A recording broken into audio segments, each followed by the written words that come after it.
儿子掉进粪池，父亲搭救失败，双双丧命。婆媳二人为了争夺赔偿款，在父子俩的灵堂上就大打出手。这位婆婆名叫朱大妮，就见这朱大妮左手叉腰，右手指着儿媳妇的鼻子。马小娟，现在你公公和你丈夫都尸骨未寒，你就把钱全藏起来想独吞，当着大家伙的面你交代交代吧，到底是把钱藏哪儿了？那天早上丈夫出门的时候还生龙活虎的呢，哪料到出去后就没能活着回来。马小娟伤心欲绝，丈夫和公爹在一起打工，职业是开着抽粪车四处去抽大粪。出事之后，抽粪公司很快就赔偿了一笔现金。马小娟领回这笔钱之后没回家，直接到银行开户存了起来，本打算等葬礼之后再与婆婆商量怎么处置。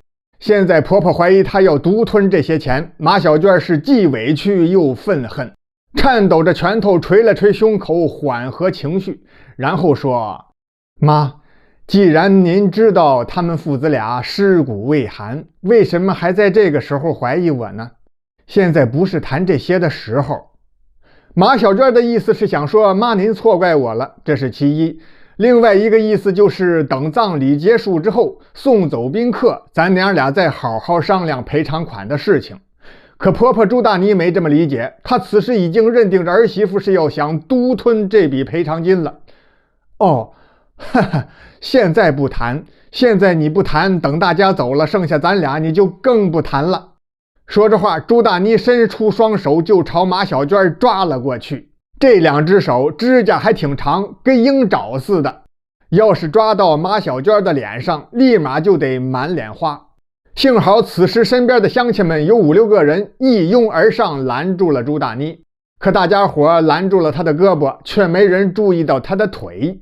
朱大妮抬腿一脚，正踢在马小娟的小肚子上，就听马小娟啊的一声，一屁股坐在了地上，这个屁股墩儿给蹲的坐坐实实的。缓了半天劲儿，在三婶和四舅妈的搀扶之下，马小娟才勉强站了起来。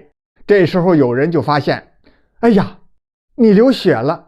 原来是马小娟怀孕快2个月了，前几天刚知道，还没来得及跟丈夫说呢，丈夫跟公爹就同时葬身于粪池了。流着血的马小娟被送到医院，经过医生一番救治，她总算是安全了，胎儿也保住了。朱大妮长出一口气，完全换了个态度，坐在病床边上，拉着儿媳妇的手就说：娟儿啊，都怪妈不好，不该怀疑你，可别跟妈生气呀，气大伤身，你现在不是一个人，肚子里还有我大孙子呢。妈，我不怪你，本来我就没打算自己要那笔钱，您岁数大了，多给您留点吧。不过这孩子我也不打算要，我自己养不起他。不行不行，你没发烧怎么净说胡话呀？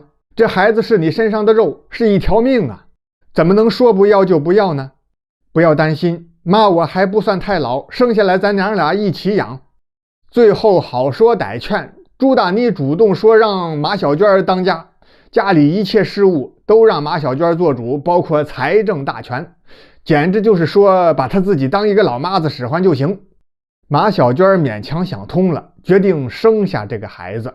过了些天，马小娟回娘家，母亲就劝孩子啊，人死不能复生，这都是命，你得想开点，早点离开那个家，往前迈一步啊。妈，我不打算再婚，我得留在婆家。啊？为什么？你还年轻呀，才20多岁，难道守一辈子寡吗？不是，妈，我肚子里有孩子了，这是婆家唯一的香火，我得把孩子生下来养大成人。哎呀呀，急得老太太直甩手。傻闺女，现在都什么年代了，你应该把孩子做掉，然后再找个好人家嫁了，往后的路还长着呢，怎么能明知是火坑还要跳呢？哦，婆婆说让你当家，当那个家有啥用啊？家里没个男人，苦日子难日子还在后头等着你呢。就这样连拉带拽，马小娟被母亲拖到医院去做人流，挂了号在妇科门旁边的长椅上坐着等叫号。马小娟皱着眉头，搓着双手，惴惴不安。突然过来一个人，咕咚一声就双膝跪倒，抱住了马小娟的腿。